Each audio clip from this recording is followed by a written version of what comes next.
Halo semuanya, kali ini kita bakal langsung ngebedah situasi yang lagi panas-panasnya nih, yaitu krisis di Selat Hormuz. Tarik ulur diplomasi dan gertakan militer di sana tuh lagi bener-bener liar ya. Nah, buat paham apa yang sebenarnya terjadi di balik layar, kita bakal bedah langsung taktik dari para pemain utamanya.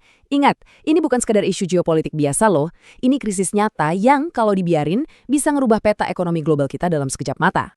Pertanyaannya sekarang, bisa nggak sih diplomasi nahan supaya urat nadi minyak dunia ini tetap ngalir? Jujur aja, kita lagi ngelihat kebuntuan dengan taruhan yang super tinggi. Aliran energi global tuh lagi nabrak langsung sama unjuk kekuatan militer internasional. Dan efeknya? Kalau minyak sampai macet, dompet kita semua kerasa dampaknya. Mulai dari harga bensin, ongkos kirim barang, sampai harga kebutuhan sehari-hari pasti bakal ikutan meroket.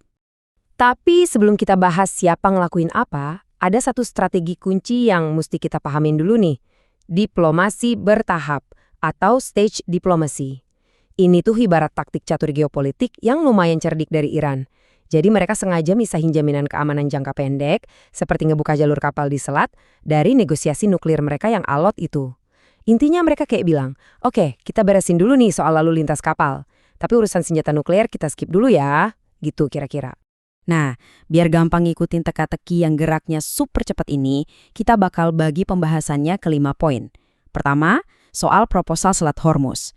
Kedua, gimana Washington nolak mentah-mentah proposal itu. Ketiga, peran dari para mediator. Keempat, urusannya sama energi global. Dan terakhir, bedanya omongan sama realitas militer di lapangan. Oke, langsung aja masuk ke bagian pertama, proposal Selat Hormuz. Manuver diplomatik kilat dari Iran ini muncul gara-gara obrolan langsung antara kedua belah pihak tuh deadlock alias buntu total di tanggal 11 April kemarin. Gara-gara buntu tadi, Menteri Luar Negeri Iran, Abbas Araghchi, langsung tancap gas. Cuma dalam waktu 72 jam, bayangin 3 hari doang, dia langsung lari maraton nawarin resolusi baru. Dari Islamabad di Pakistan, lanjut terbang ke Muscat di Oman, terus bablas ke Moskow di Rusia. Bener-bener kayak lagi balapan sama waktu buat ngamanin kerangka kerjasama yang baru. Terus apa sih isi proposal maratonnya? Sebenarnya simple, ini semacam trade-off gitu. Di satu sisi, Iran nawarin buat ngebuka Selat Hormuz sekarang juga biar kapal bisa lewat dan aman. Tapi di sisi lain, ada syaratnya. Mereka minta obrolan soal program nuklir mereka ditunda. Balik lagi ke konsep diplomasi bertahap tadi kan, nyelesain satu masalah di depan mata, tapi ngegantungin masalah yang lebih gede ke depannya. Lanjut ke bagian kedua, penolakan tegas Washington. Gimana coba reaksi Amerika soal tawaran manis tapi bersyarat ini? Jawabannya cepet, dingin, dan kaku banget. Gedung Putih bener-bener nggak buang waktu. Juru bicara mereka, Olivia W.S., langsung to the point, ngenegasin kalau Washington cuma mau nerima kesepakatan yang ngejamin Iran nggak bakal punya senjata nuklir. Titik. Dia juga bilang kalau mereka nggak bakal mau negosiasi lewat media. Syarat utama mereka sama sekali nggak geser, biarpun tawaran ngebuka Selat Hormuz itu kedengerannya krusial banget. Dan penolakan ini tuh bukan cuma retorika doang ya.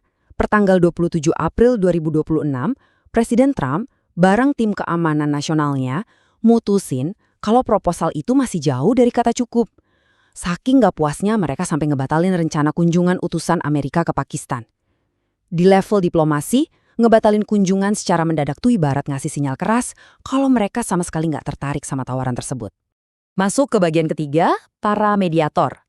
Nah, berhubung komunikasi langsung antara Washington dan Teheran udah mandek, sekarang nasibnya bergantung penuh di tangan negara-negara perantara. Tiap negara perantara ini bawa prioritasnya masing-masing ke meja perundingan. Pakistan maju sebagai jalur komunikasi utama buat proposal baru ini. Oman lebih pragmatis, murni fokus nyari solusi nyata. Gimana biar kapal-kapal bisa aman berlayar lagi. Kalau Qatar, mereka lebih hati-hati dan ngewanti-wanti supaya jalur laut jangan sampai disandra buat tekanan politik. Di sisi lain, ada Rusia yang mainin peranannya sebagai penyeimbang geopolitik. Lumayan rumit kan? Lanjut ke bagian keempat, energi global dan minyak.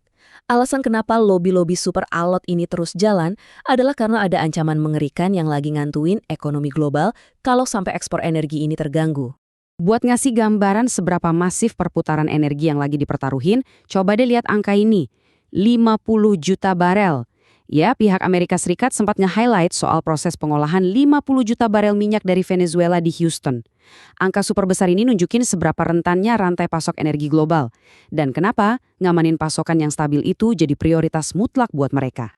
Makanya, Nutup Selat Hormuz itu ibarat nyari gara-gara sama urat nadi ekonomi dunia.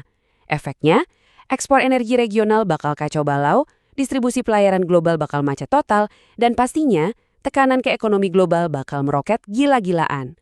Satu gangguan aja di selat ini beneran bisa bikin panik seluruh sistem ekonomi kita. Terakhir, masuk ke bagian kelima, beda omongan dan realitas militer. Ini yang lumayan ngeri. Di balik pintu diplomasi yang tertutup, di luar sana kedua belah pihak malah lagi sibuk pamer otot militer. Di kubu Amerika, para pemimpinnya lagi kencang banget pakai retorika militer yang keras.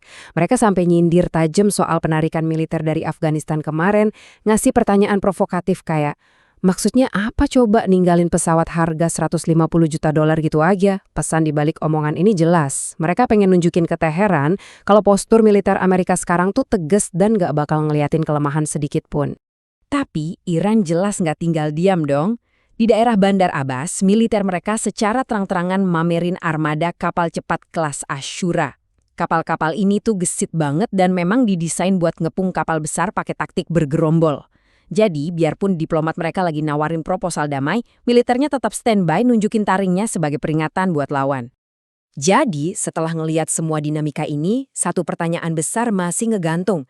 Kira-kira, diplomasi dan rasionalitas dari para mediator ini yang bakal menang, atau justru retorika militer yang makin panas yang bakal nenggelemin harapan buat ngebuka Selat Hormuz? Ini benar-benar segitiga geopolitik yang super rapuh, guys. Keputusan yang diambil hari ini pasti bakal nentuin nasib ekonomi kita besok. So, menurut kalian gimana? Bakal ada titik terang atau malah makin runyam? Terima kasih udah ngikutin sesi kali ini dan sampai jumpa di pembahasan berikutnya.